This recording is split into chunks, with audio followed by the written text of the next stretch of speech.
Hello and welcome to Daily Game Design. It's just a good period of time right now. There's just cool stuff happening. I'm having really cool conversations with people, and I just see a lot of opportunity on the horizon. So even after stream yesterday, I shared my 35-minute ramble with a few different people. And what we're really talking about is building and activating leaders. And I was really not clear on that until the last couple of weeks. Just thinking about all the ways that I've grown as a leader, as a host, as a facilitator, because I practice teaching and hosting games so much. I think I just kind of missed it. I just didn't realize what the experiences I have around games and with people playing games. Didn't realize what kind of benefits we carry, or those activities carry. So I think just learning to articulate that better, mm, to find ways to make those benefits salient. I mean, I guess it's similar, but just like going into like teaching and like building mode, where like it's really about now trying to figure out what are the best pathways to build partnerships around these ideas. It's going to be a really cool adventure. And this summer, I knew after the retreat, I knew that I was going to have opportunity. Things are going to slow down a little bit. The end of the semester is coming fairly soon. I mean, we still have, like with my students, we still have uh, a major paper and a half essentially to finish. So I know there's still time, and I'll be working on content for my class in Beijing this summer. So there's still a lot to do, but I should have time to really slow down and think about like where it is, where I see the most potential growth. Um, I mean, some of my, like some things I'd like to accomplish are, for example, like paying my friends to do what they're good at, like offering them freedom over their own time to do what they're really good at. I think that'd be amazing. I think it'd be incredible to own a third space where people can reliably find good community and opportunities to connect and learn. I think that'd be amazing. I think being a leader in the gaming space, in the gaming industry, when it comes to like intentionally um, uh, building leaders and offering opportunities to them, I think it'd be really, really cool. So anyway, lots of fun things to think about. In fact, actually, this was one little twist that basically occurred to me today when I was talking with my friend Mark. Um, I think there's a neat way to think about the retreats. So currently, we kind of feel like we're ramping up to the retreats. It has like this 2 to 3 month lead up where we're fairly active. Like for the last month and a half, the month and a half, maybe even slightly more before the retreat, we met every Sunday. And some of these meetings were short, some of them were long, but I'm asking these people to put a fair amount of energy and attention um, into these weekends. Well, what I realized in talking with Mark is that there's a different way to think about what these weekends are for. They should be a retreat. They're a time when you go up into Waianae Valley, beautiful place, really pastoral, bucolic setting, and you chill. You play games with people, you meet new people, you get in the water a little bit, you enjoy the rainbows and the sunrise, and like you really just well, some people just like game so hard they're like they kind of flame out, toward the end of the weekend. In fact, we noticed this. We offered the hike in the morning up with the little escarpment behind the little mountain behind our the back end of the camp, and I don't know, 8 to 10 people climbed that mountain on Saturday morning. At that 6:30, 0 people 0 people got up at 6:30 to climb it on Sunday morning. So we learned a lesson there. It's kind of interesting. But what if the retreat, now we're doing these every 6 months, what if the retreat was actually a time to celebrate the last 6 months? What if it was a time to get together and essentially take a break or Sabbath over the activities that we participated in, the things we built, the things we accomplished, the ways we encouraged the community, spoke life into people, challenged them, helped develop people? What if the retreats were 6 months worth of celebration and rest? You know, we did all these cool things, played all these games, encouraged all these people. And now every 6 months, then, you know, at the end of the 6 months, we get together, we celebrate it. Wouldn't that be kind of neat as a way of thinking about what the retreat is for? Just come take a break. You've been serving, you've been active in your community, pouring into these people, teaching them how to be strong leaders as we host, as we plan events, things like that. Come up to the camp and just rest for a weekend. Celebrate these activities. Anyway, I thought that was kind of a neat thing as an idea. So what I have, wait, who is that? So what I have for you today? Oh, that's the lock. That's the lock picking lawyer. What I have for you today, I think he says something like that. Actually, looks like my connection is going to be struggling just a little bit here, but we'll be all right.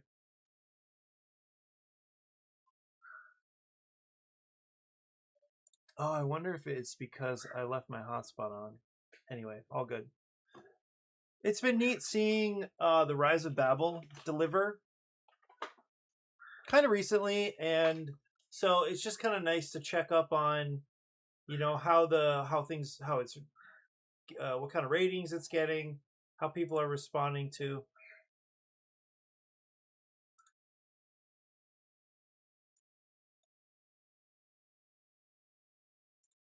Yeah, how people are responding to the various, like, I'm going to try it. I can play a little bit of this. Anyway, this is not me, of course. This is Rolling with the Beard. Like so. And what you're seeing here is actually a 3-player game that we just finished. The game takes place over 3 rounds, and each round, players will be adding a new layer to the Tower of Babel. So when you start the game, it actually looks like this. And then once players have filled all of those spaces, you add on this layer for round 2, and then when that gets filled up, then the final and 3rd round, you put the final piece on top. And actually these little temples here on the side will be cleared out and new tiles will go on those each time. Because the spaces that you place the resources will actually have printed images on there, and if you cover one of those images with a matching colored tile, you will get a bonus. You'll get a point. Or sometimes it will allow you to move resources around from one place to another. And this warehouse space on the top of your board is kind of like one space closer to getting your resources from your bag to the Tower of Babel. And another great thing about having resources in your warehouse is you can actually, as a free action during your turn, turn in 3 of them back to your bag to gain an extra gold for purchasing cards. And some of the cards will allow you to go from your warehouse directly to the temple. So that will allow you to take, say, these bricks from my warehouse and place them onto the temple. And here I'm actually covering one of the books. Interesting that this guy's already made a couple of sort of gaffes, but it's interesting he's calling it a temple when it's definitely a tower.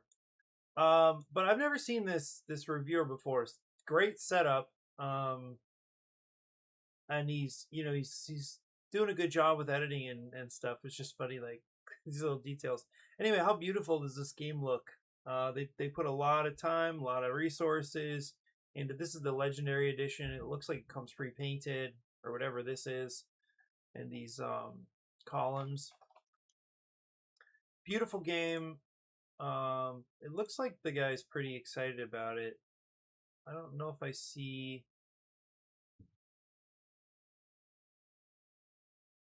Oh, here's Ivan. Yeah, your production value and presentation is top notch. Glad to hear you love the game. Actually loved making it and still playing it. Very nice.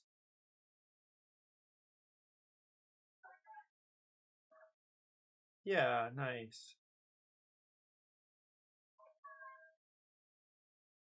Mm-hmm. Yeah, looks good. 75 views 7 hours ago. It's tough. These yeah, like board game creators, we just don't, it seems like, except for a few channels, there really is not a ton of exposure or like, I don't know. Gamers, it does feel like they're very enthusiastic as a group, passionate about their hobby, but you just don't, it's just it's a niche thing.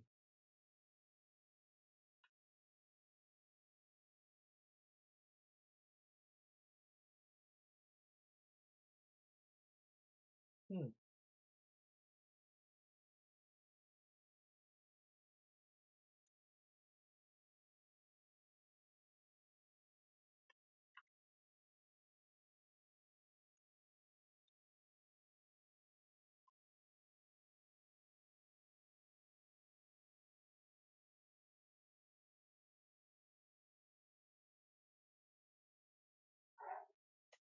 Wow, it's the first time I've seen the stream since I connected my laptop to like directly to through USB to my phone. It's the first time I've seen the stream so unstable. It's the afternoon, I get it. Maybe there's more traffic or whatever. Let me transition to Party Wave. So this was where I left off yesterday. I'm gonna open up TTS. The thing is, we were looking at a situation that I still feel like is kind of hard for me to yeah, like I'm having kind of very few ideas. Um, it has to do with seeing how somebody was essentially bullied last time. And they did it for fun. They knew it was a playtest, but this was the issue. How do you resolve this moment? So it's Yellow's turn. The other players have boxed Yellow in. What do you do? That's the big question. So I had a couple fleeting thoughts about this yesterday. I want to talk them through. Well, yeah, talk them through right now. To be honest, I'm not completely sure we'll get anywhere.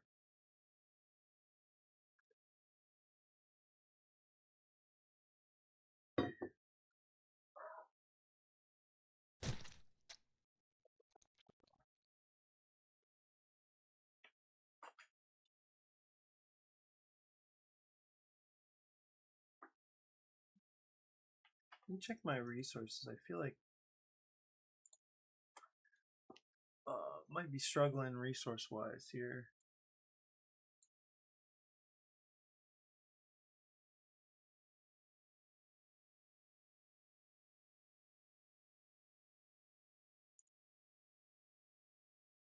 Like I don't know what Microsoft Edge is doing. I don't want it involved.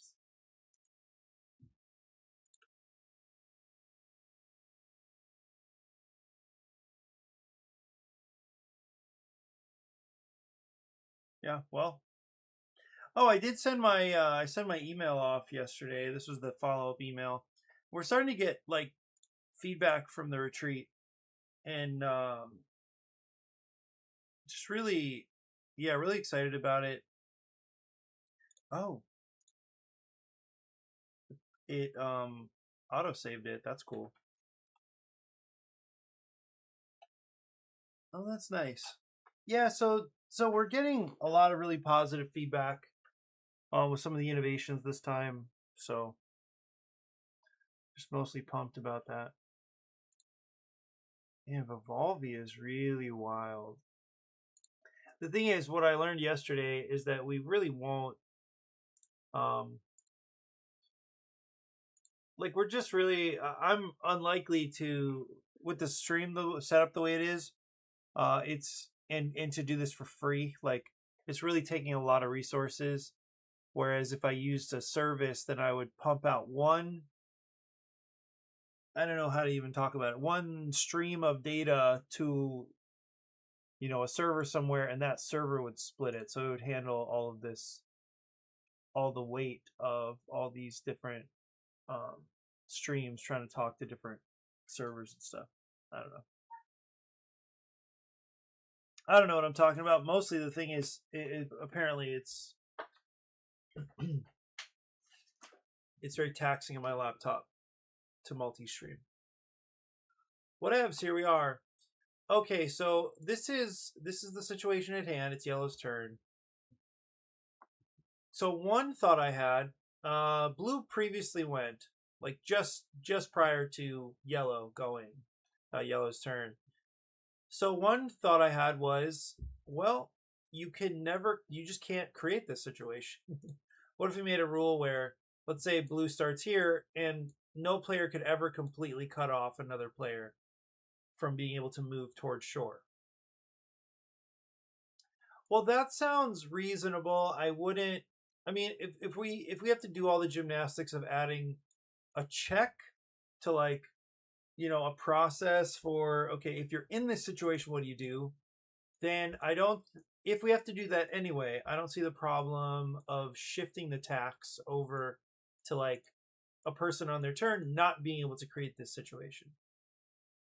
So on one hand, we could handle it in the rules. I mean, we could describe what to do in this situation, and that's going to be a rules tax for the reader. Or we could shift the onus to the player who could have created that situation but is now not allowed to. So how would that show up in the teach? Well, I guess it would be something like, on your turn, roll your dice, place all of one die value. Movement. The movement requirement is that you make progress toward the shore, one of the 3 spaces available, except that you cannot take a space which would result in oh, this is not good. This is getting complicated. Because check this out. What I just realized is there's some world where this is possible, maybe. Hang on, let me do this.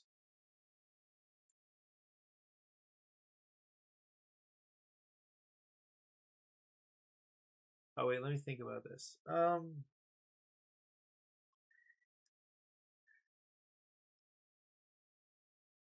Wait, is the way the game works right now... Oh, no. Okay, so there's something wrong. I just realized there's something wrong. So let's say this is the case. Okay, and purple probably has a couple of other dice involved here. This would be a 2. Okay, let's say this is the case. So, or wait.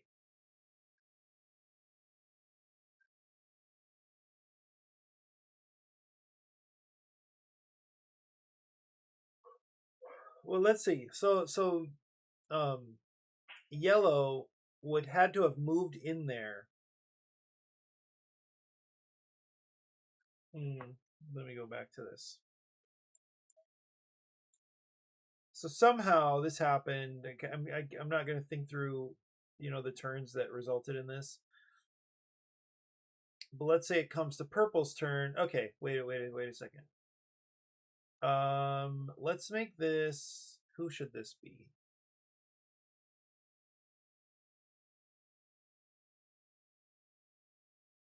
This shouldn't be blue, maybe.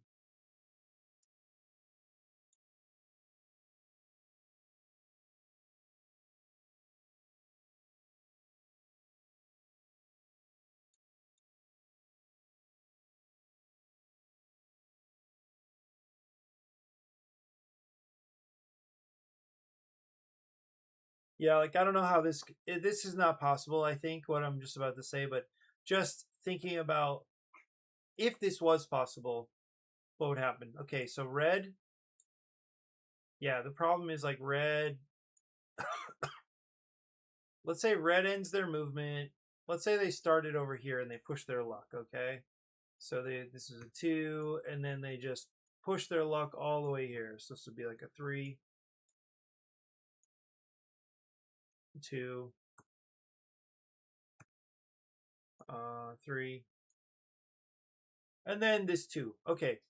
So let's say, so red cruises in here, then purple cruises in here.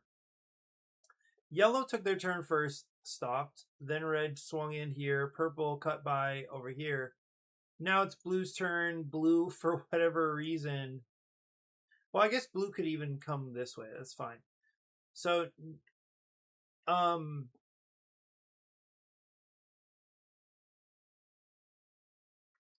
what I was saying is one.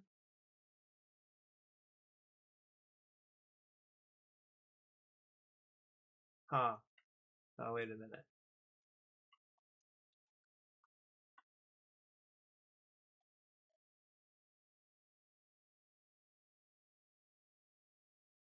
Is it possible for blue to be... Okay, if somehow this was true, I don't think it... I'm not sure that it could be. Oh, yeah, it could be. It could be. Okay. So red takes their turn, moves in here. Yellow takes their turn, moves here. Then blue does a random turn, then purple. Okay. Now the question is, could purple... If we made the rule that purple could not legally cut off yellow, it's weird because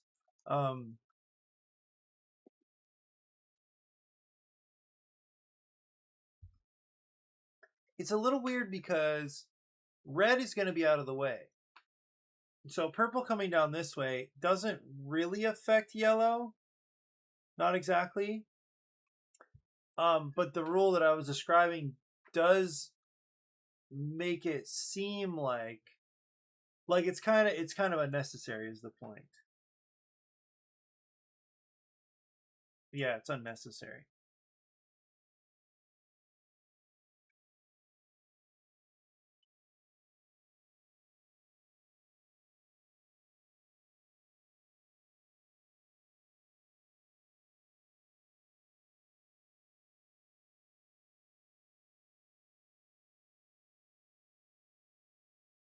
Yeah, it's an unnecessary rule because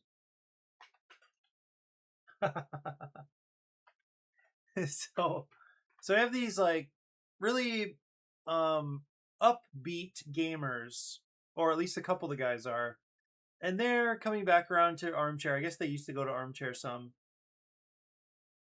One of the guys likes taking selfies, and he just posted to our he just posted to this WhatsApp group I joined, and I see his selfie with the guys in the store. The other 3 guys are just playing the game, and then it's him, his friend Jose, and then Sabina that are looking to the selfie. So it's like super on brand that you have these 3 like pretty heavy, really committed gamers that are like not looking for the selfie at all. They're just continuing. I'm sure Alvaro said, I'm sure he like mentioned it that they're doing a selfie, and they just kind of kept going. That's my... I shouldn't say I'm sure, but I assume that that's what happened. So they just continued on and did not look, whereas these other 3 did look. I think that's very cute, and also like predictable. Gamers, there's just something about wanting privacy, not being super, so many. Yeah, there are like social media influencer gamers, but like I feel like the average gamer really is just not super into social media. So I think it's really funny. Yeah. Okay, so back to the situation. So what I was saying, well, we could make a rule for where purple would have to do this. However, that's unnecessary because as we get to red's turn, red is going to do a score check. And when they do a score check, all their dice are going to come off like this. So they never actually effectively cut off yellow. So I still think it needs to be something about the player on their turn. And okay, here's another situation actually. Let me show you another one. Let me back up a little more. Okay, so let's say this is true. All right, so it's yellow's turn, and yellow decides to roll. Well, yellow puts themselves into this situation, right? And they might feel like they really have no choice because they're either going to go around this way and purple's going to be in the way, or they're going to come around this way and red's going to be in the way. So what do? I still feel like this is like really a real problem in the game. Is this um this potential for uh players to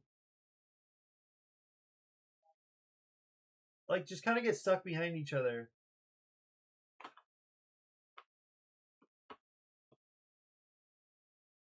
Interesting.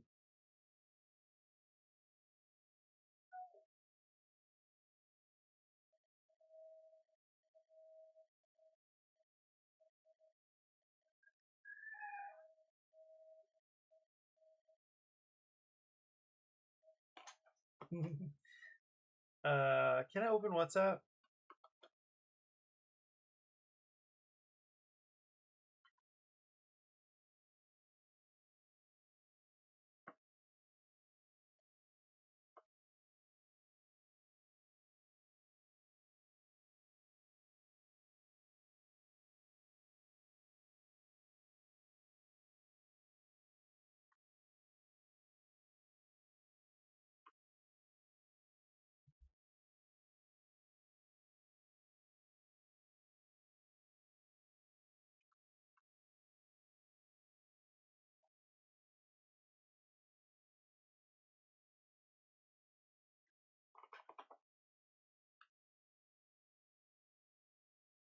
Hang on.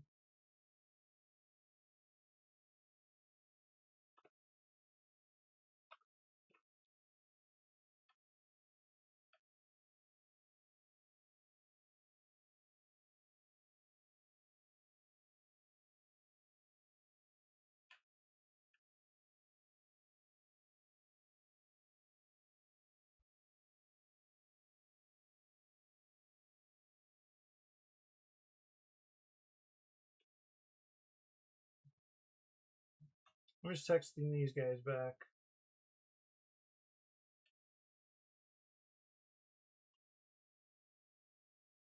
I think it's MC. Yeah.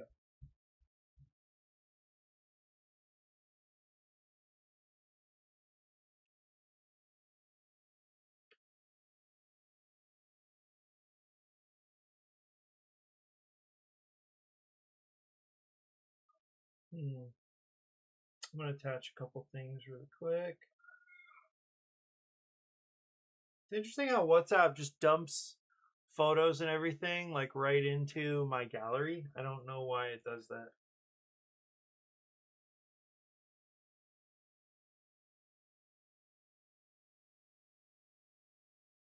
We played Dice Town last. No, we didn't play. Okay, first of all, I misread the box. I thought it was for 7 players. It was actually for 5 players, and we had like 8 people. So is that right? Yeah, we had 8 people.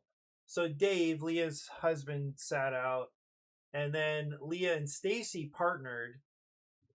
Um, and then I just hosted the game. And in fact, I think it actually runs better with a dealer. Essentially, I think that's actually nice to kind of lead the game. It makes a lot of sense to do it that way. Um, anyway, we had a nice time. There were some interesting ideas. It's an older game, and it's one of Ryan's games I picked up from Goodwill. It's just cool to like that game. Of course, I need to practice teaching it, but I think it came together pretty quickly, and it was like fairly easy to understand. There's some weird stuff about the timing of dice rolling, and there's some little like action timing questions that came up. I don't feel like we had to house rule it. The rule book was not as clear as it could have been. All right, what's going on here with yellow? So yellow cruises in here.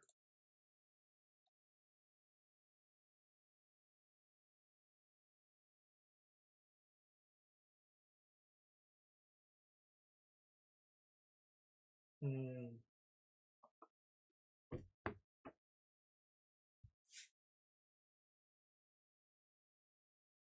What if...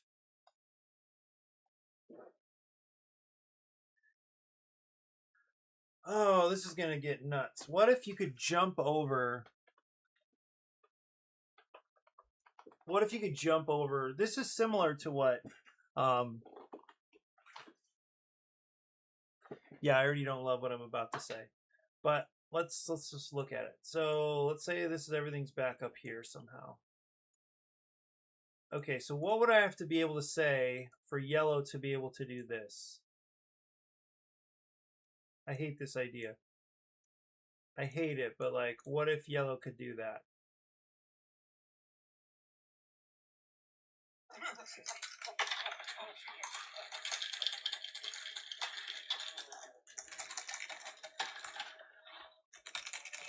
Go this video.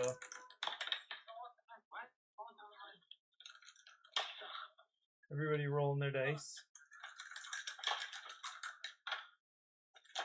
I got Jose like kicking his nose like both times.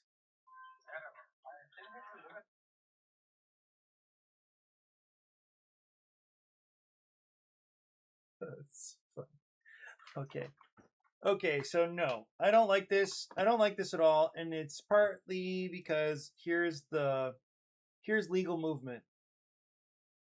So what do we do? Could they just move on to that?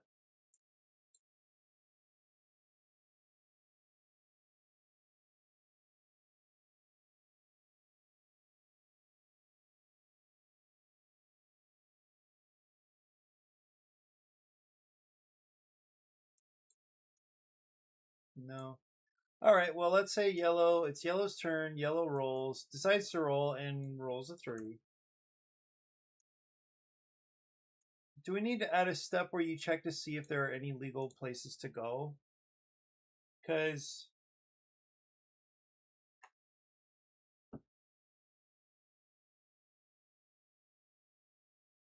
I don't like these like multi-step resolutions. Question: is there a legal place for you to move to? No. Okay. Mark your board and end your turn.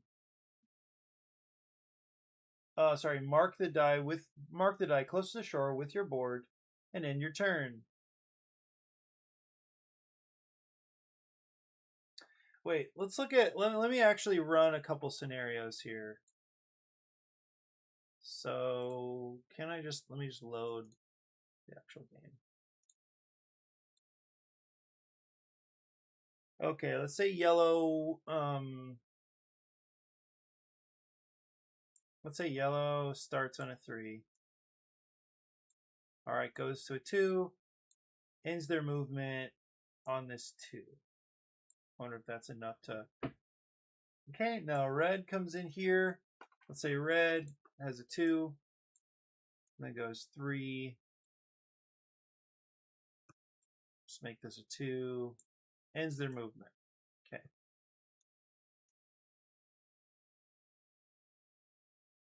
Fair enough. So we're doing the same kind of thing.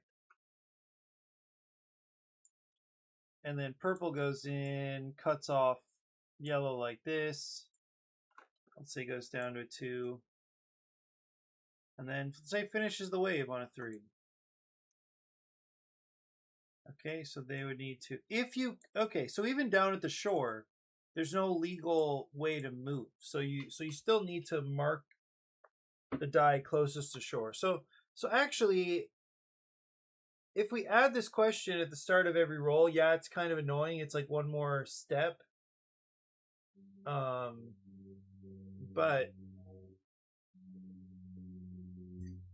it might also clarify what to do down here at the bottom of the wave.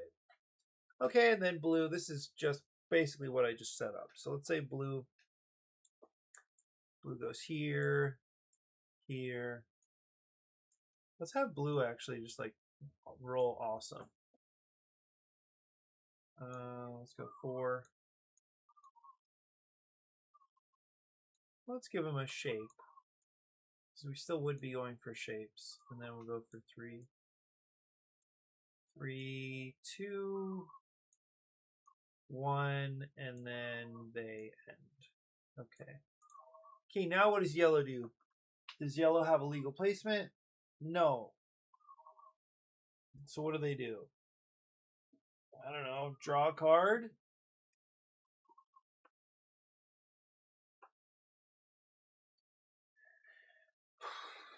Like, this I feel like really incentivizes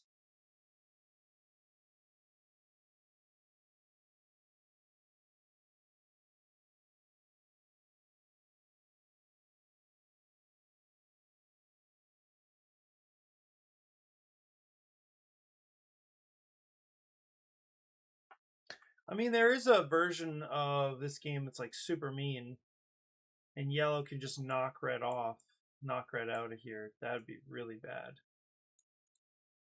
Yeah, what does yellow do? Because in this case, there's not like they're everything is taken up. All of the twos are taken up, right?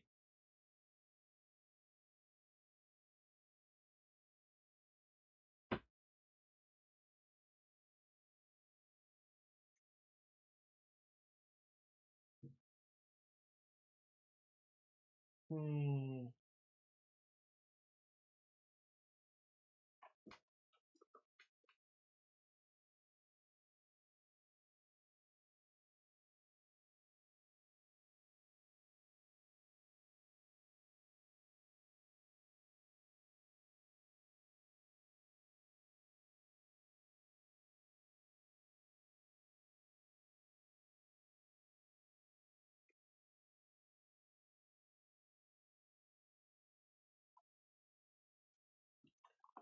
Oh, I'm kind of back to because then players would just like kind of roll up behind people on purpose as well.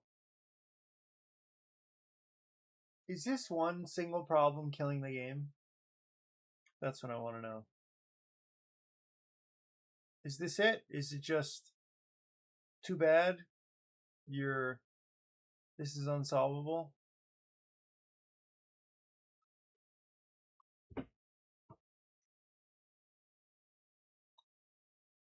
Yeah, really not too sure here.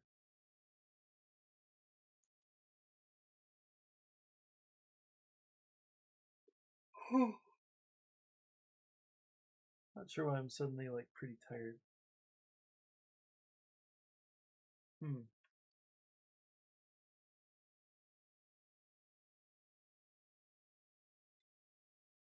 Because I guess it could be like two little notes. One is if at the start of your turn you have there are no legal placements, you can't legally move. What's another way to say this? If at the start of your turn there is no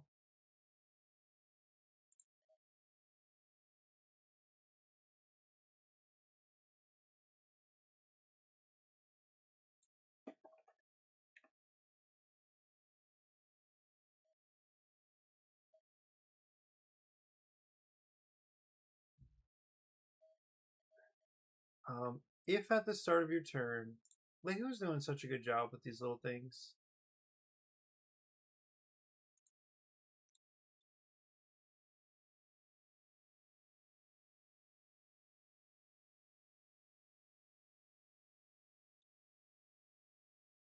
Man, so good. Okay, so if at the start of your turn you cannot legally place a die anywhere, you cannot legally place a die. Take take 4 points and pass the turn. Pass pass your turn. Um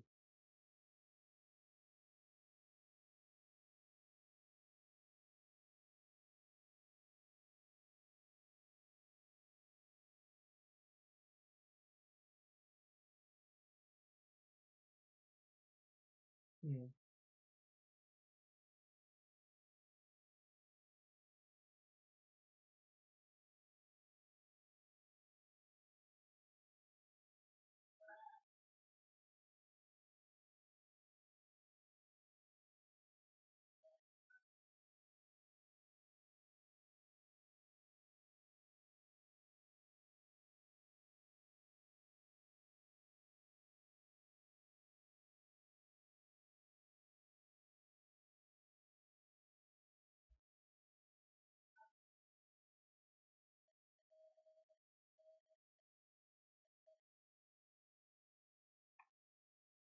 Yikes. Um. Yeah, because you'd have to add these these two provisions. If at the start of your turn you cannot place a die, um,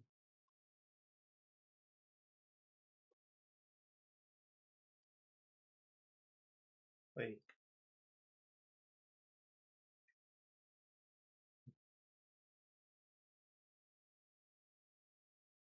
Hmm.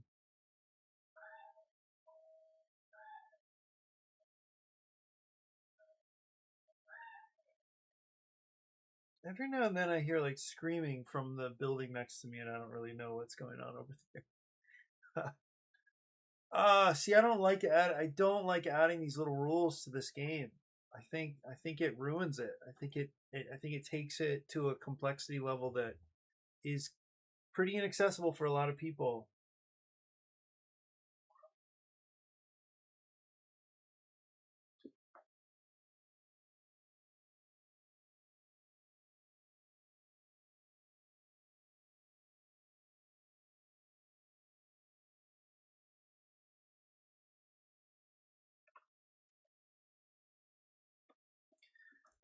Okay. So the only other thing would be is if players could share the space.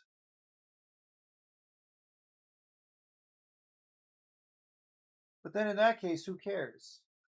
So otherwise, it's like coming up with a whole system where you can like what Seth was saying, like you can sort of cut off players' shapes. That just sounds really mean. Hmm.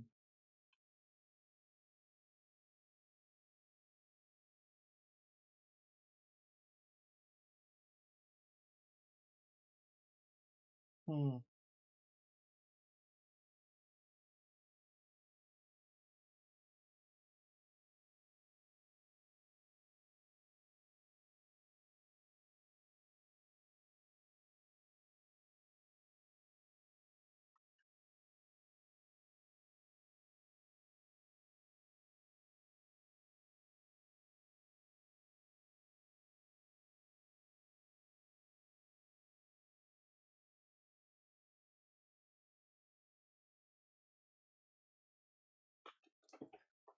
I just had this vision of like cutting off the top of the board here so that you could only ever fit one shape in. Like, what good is that? I don't think that solved anything.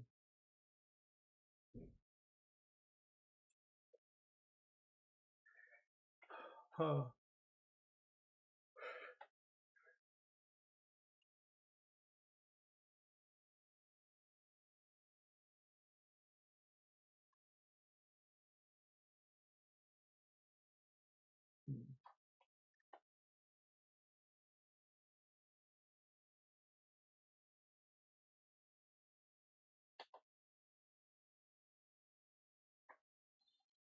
Hmm.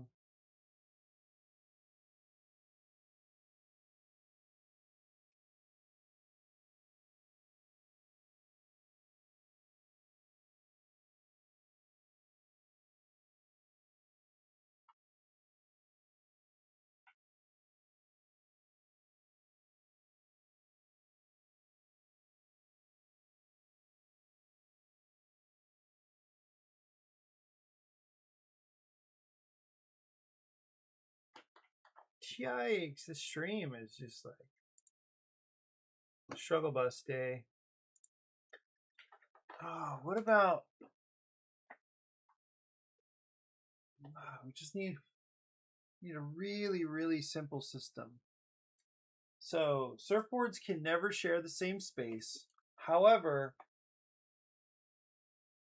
players may stack up to 2 dice to move across each other's dice. Wait, can you do this? Let's say this is here, and then this is here. I just don't love this at all. I don't love having to like. So purple's gonna score, and then purple's gonna have to figure out how to get their dice back. So I don't love that. Mm.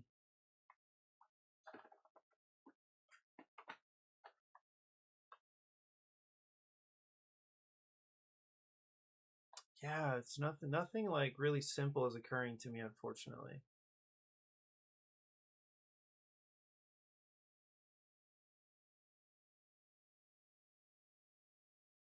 Because there's just awkward things like, well, okay, wait a minute. What if you were, let's say you put yourself in this position.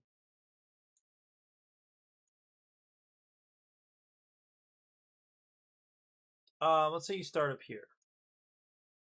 Okay, this is not legal, but let's just do it.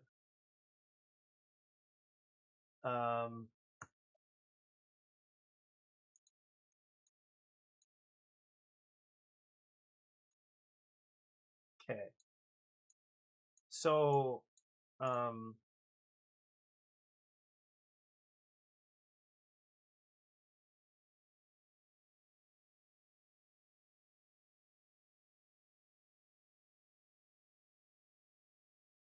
I don't really mind having a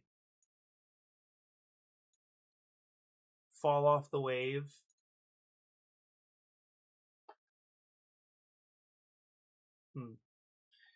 So if, let's say, okay, so it's the start of yellow's turn. Let's say they score 2 points for having these two dice, and they go again.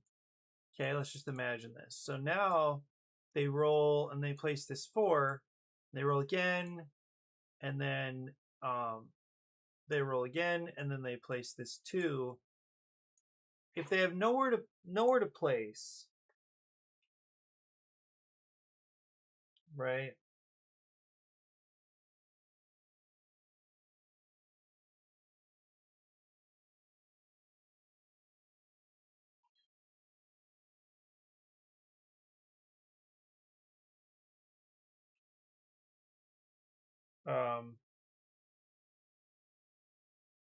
Because if they, let's say they put themselves in this position again, how do you tell them, okay, if you're stuck behind, if you put yourself in a situation where you're stuck behind other dice, it's just end your turn, right?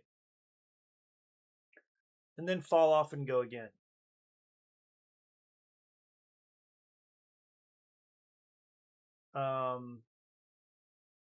Actually, I guess falling off. Oh man. So in the scoring step, scoring check, it is fall off, clear your dice, no legal placement. So it'd be like this.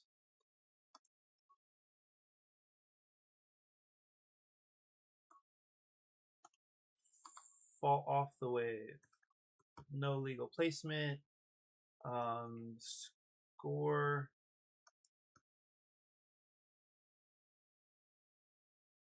Score dice. What? Score dice.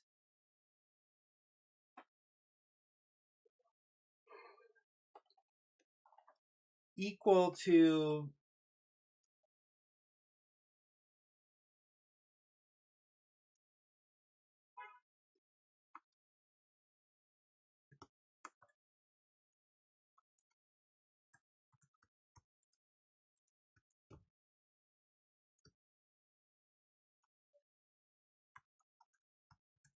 you recover, you recall from the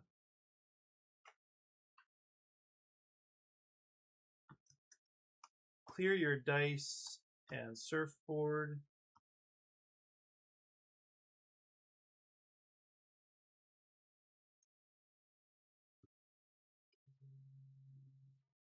You could, this covers it, but you probably want to clarify the number of the equal to the number of all dice you recalled or recovered from the board. Okay. Now um, a skill, okay, and then a wave.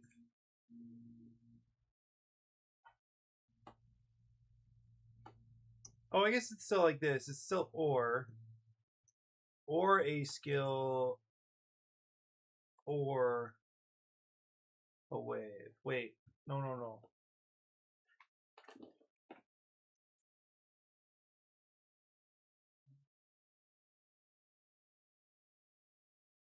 So this would be 1, right? And this would be 2.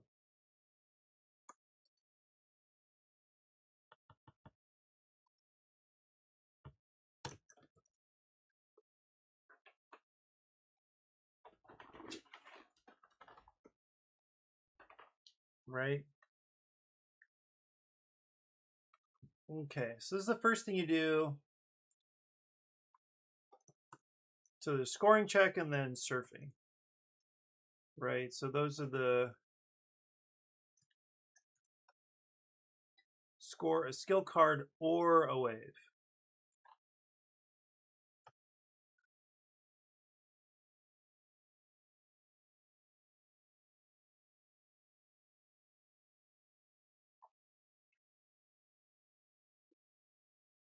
Okay, and then we just have to let them know.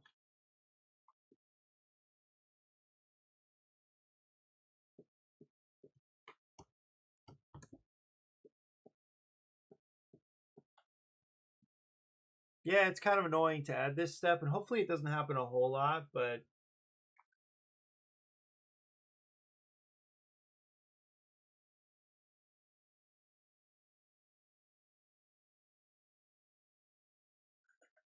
yeah, not a lot. But it is possible that it could happen. So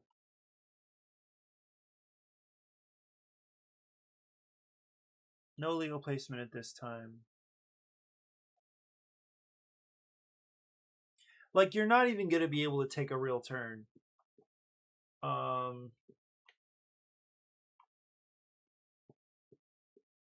Wait. So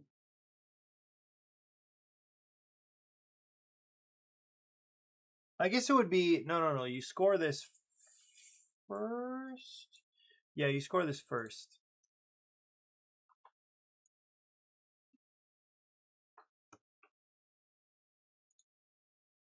And then you could check for falling off the wave. Of course, this would only be if you are scoring a card, a skill card.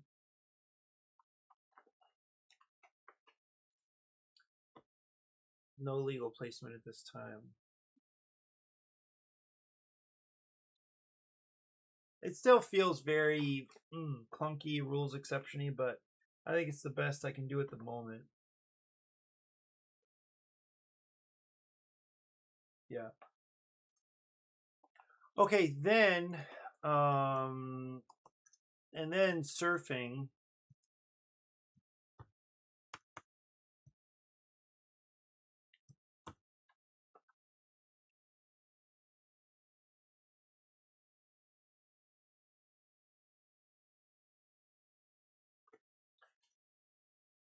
So there should basically always be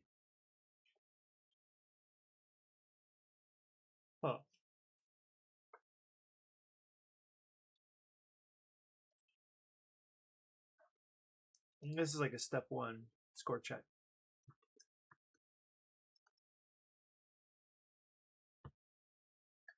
Step 2. So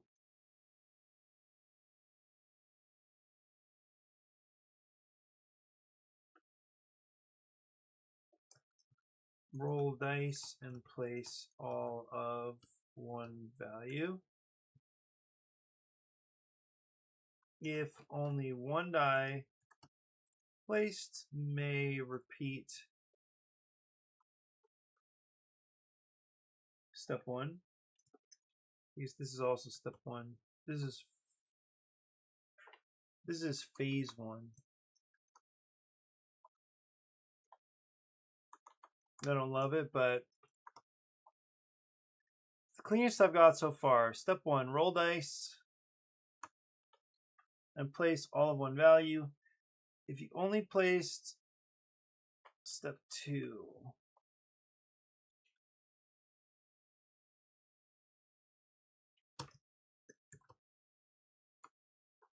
step 1, with this rule, with this added rule, you may only place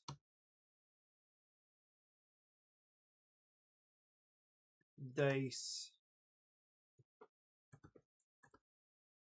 it's +1, -1, the most recently placed die.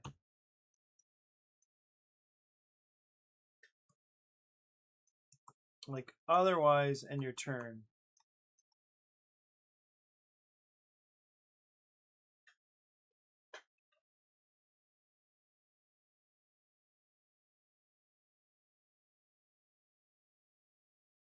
Yeah, because I still don't have the steps right. If you have no legal placement, mark your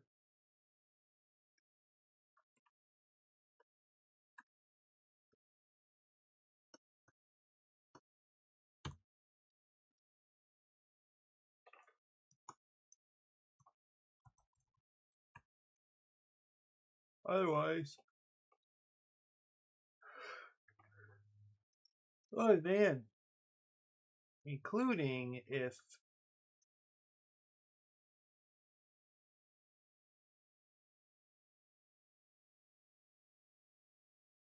oh shoot. What if oh no. What if they roll and they can't place anything? And they can't alter a die? Yeah, this is kind of annoying.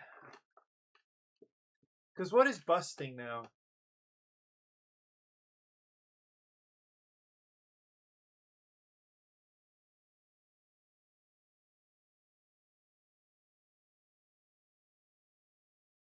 Yeah, I still don't have an idea of what busting should look like.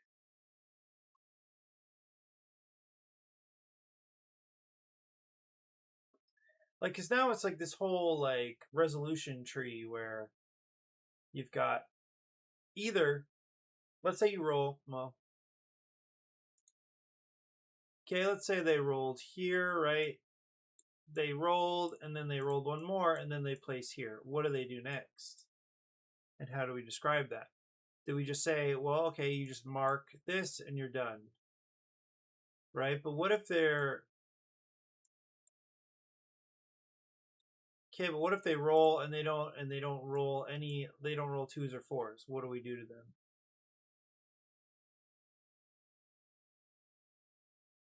I really don't know.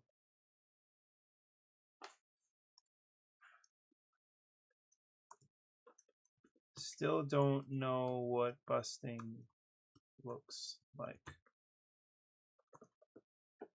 Yeah, this is too much. It's too there's too many weird quirky moments still. Yeah, I'm not too sure what to do here.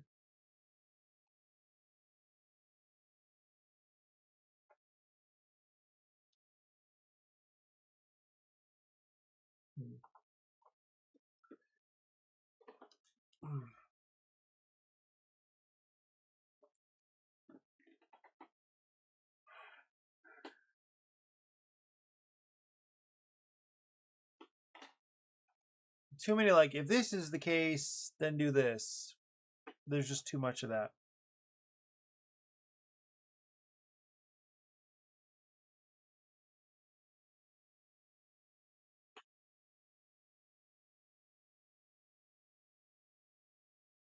Yeah, I almost think it's better to go back to where I was before. Like, if you can score something, score it at the end of your turn. So everybody sort of clears out of the way a little faster. But the way that, like, people are less likely, with the way the rules are right now, people are less likely to push their luck because they're more likely to bust.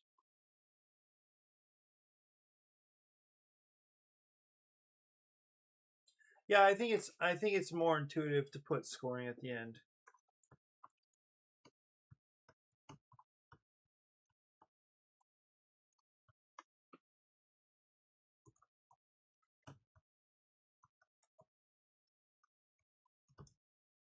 Well, it still doesn't mean we're out of the woods here.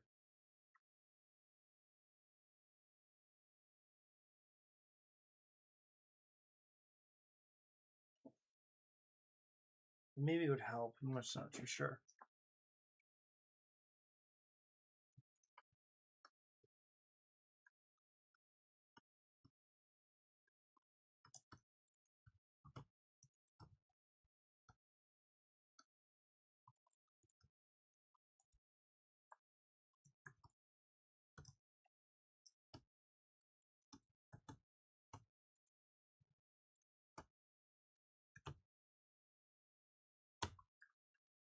Okay, I think I'm gonna end there.